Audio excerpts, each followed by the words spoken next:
कैसे हैं आप सब। उम्मीद है कि आप सब खैरियत से होंगे। क्लास 7 आज आपका टॉपिक चलना है लाजवाल इलम। उर्दू अलिफ का ये टॉपिक है पेज नंबर 72 पे लाजवाल इलम। बेटा लाजवाल का मतलब होता है हमेशा रहने वाला, ना ख़त्म होने वाला। इलम का आप सबको पता है तालीम जो आप हासिल करते हो, चाहे वो दीनी हो चाहे वो दुनियावी तालीम हो, ठीक है ना। चाहे आप कुरान मजीद की तालीम हासिल करते हो, चाहे आप दूसरी किताबों से इस्तिफ़ादा करते हो। तो लाजवाल इल्म का मतलब है ऐसा इल्म जो कभी ना ख़त्म हो सके, जो आपके सीने में दफन होकर रह जाए, जो कि हमेशा हमेशा के लिए रहे। और हमेशा हमेशा के लिए साइंटिस्ट जो है थे, सियासतदान जो है थे, उन्होंने ऐसा इल्म अपनाया था। बेटा जब आप इस लेसन को खोलोगे ना तो आपकी मश्क के एंड पे जो है एक येलो बॉक्स में भी बताया गया है। बेटा उसमें बताया गया था कि इल्म तारीख़ को साइंस का दर्जा देने वाले आलम और तारीख़ दान अज़ीम मुसलमान इब्ने खल्दून थे। बाद में यूरोप वालों ने इनकी पैरवी में तारीख़ को बतौर इल्म अपनाया। तो बेटा इसी तरह इल्म चलता आता है और लोगों के जो है वो सीनों में ख़ुद भी दफन हो जाता है और वो लोगों तक भी फैल जाता है।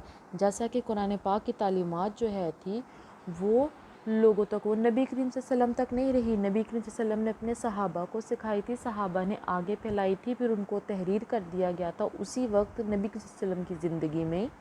और फिर वो हदीसें, नबी सल्लल्लाहु अलैहि वसल्लम की बातें, वो क्या कहते थे, वो किस तरह से मना करते थे, ये तमाम चीज़ें हैं। ये इल्म जो है आहिस्ता आहिस्ता लोगों से पहुँचता हमारे तक जाता है।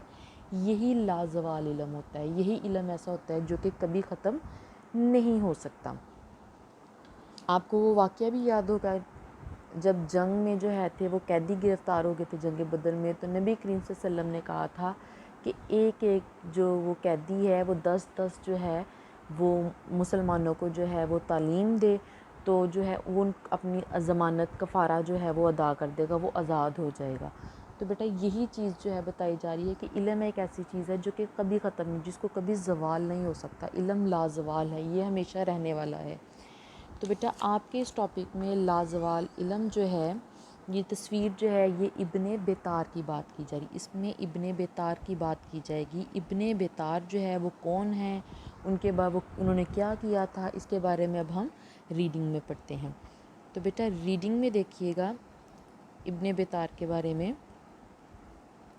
जी, लाजवाल इल्म, हमेशा रहने वाला इल्म। इस सबक के मुताले से तालिब इल्म इस काबिल होंगे कि वो इल्म की अहमियत के बयान कर सकेंगे। यानी कि इल्म क्या है, आप मज़मून भी पढ़ते आए हो इल्म के फ़ायदे, कि इल्म से कितने फ़ायदे हैं। हमने साइंस में तरक्की की है, हम जो है वो शाना बशाना जो है दूसरे ममालिक के जो है वो कदम से कदम मिला के जो है वो काम कर सकते हैं। कोई बच्चा इल्म हासिल करके डॉक्टर बन जाता है, इंजीनियर बनते हैं, टीचर्स बनते हैं। तो इल्म के जो है वो अहमियत के बारे में आप जान सकोगे कि इल्म कितना ज़रूरी है एक इंसान की ज़िंदगी में। नंबर दूसरा पॉइंट बेटा आप देख रहे हो अपने यहाँ पे लिखा हुआ है, मुसलमान साइंसदान इब्ने बेतार के काम से वाकिफ़ होकर उनका अहम काम बता सकें।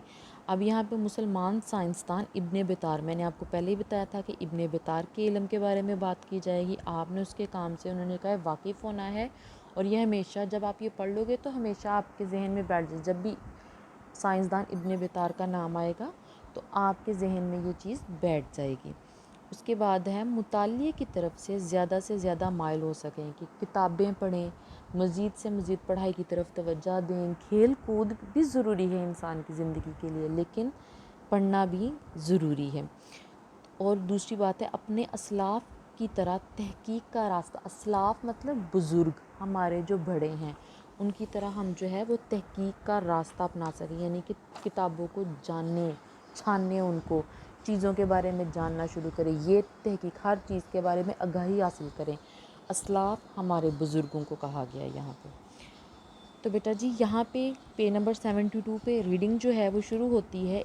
इन्वर्टेड कोमास में जो है वो 2 लाइन्स हैं, जिसमें कहा जाता है वो एक शम्मा की तरह था जिसने दुनिया को रोशनी देने के लिए ख़ुद को जलाकर खाक कर दिया, यानी कि मिट्टी में मिला दिया। वो ख़ुद तो मिटा गया मगर दुनिया को हमेशा हमेशा के लिए निबातात का लाजवाल इल्म दे गया। निबातात बेटा जी, निबातात होता है पेड़ पौधों का इल्म, यानी कि بوٹنی، اس کو جب بھی کوئی کرتا ہے وہ بوٹنی کی طرف جاتا ہے تو وہ پیڑ پودوں، یہ جنگلات، آبی جنگلات، یہ پیڑ پودوں کے بارے میں جو کیڑا لگ جاتا ہے، یہ فصلیں جو ہوتی ہیں ان کے بارے میں جو زیادہ تر معلومات ہوتی ہیں، اس کو کہا جاتا ہے نباتات۔ اور یہ جب لوگ ایم ایس سی کرتے ہیں تو کئی بچے جو ہیں وہ ایم ایس سی جو ہے کیمسٹری کر لیتے ہیں، کئی بچے ایم ایس سی فزکس میں کر لیتے ہیں، کئی بچے ایم ایس سی باٹنی میں کرتے ہیں۔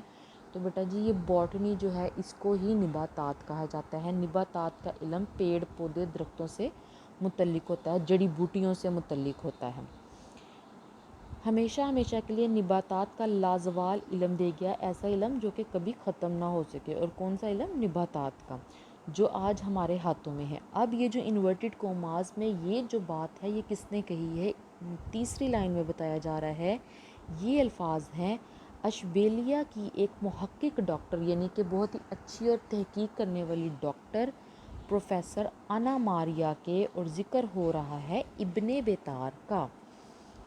ابن بیطار کا نام ان عظیم مسلمان علماء میں شمار ہوتا ہے، یعنی کہ عالموں میں، ٹیچرز میں، جنہوں نے یونانی نباتاتی علوم کو عربی میں ترجمہ ہی نہیں بلکہ اس علم کی اصلاح مطلب ٹھیک کیا تھا، اس کے اندر جو غلطیاں کمیاں تھیں وہ بھی ٹھیک کی تھی۔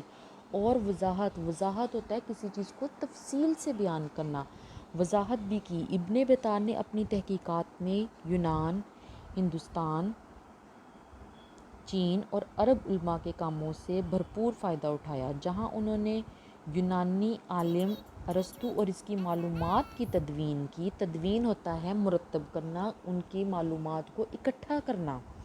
انہوں نے مسلمان عالموں میں ابن سینا اور فارابی کے کاموں کو بھی دوبارہ زندہ کر دیا۔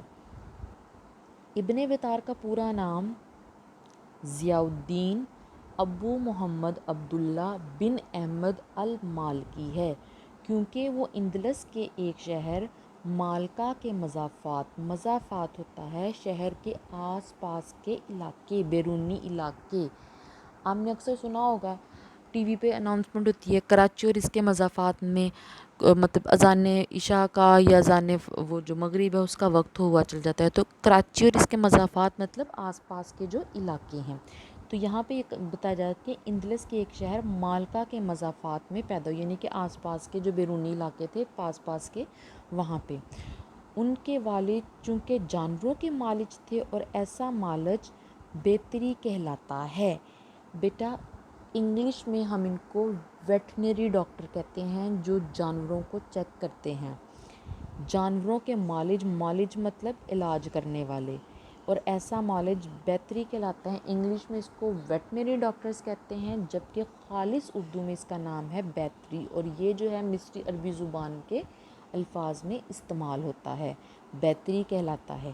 یہاں تک آپ نے جو ہے ریڈنگ کے مطلب لکھ لینے ہیں اور اس کو سمجھ کے پڑھنا ہے، اور آگے بھی آپ ریڈنگ کر سکتے ہیں، تو ویل اینڈ گڈ۔ اپنا بہت زیادہ خیال رکھیے گا۔ اللہ حافظ۔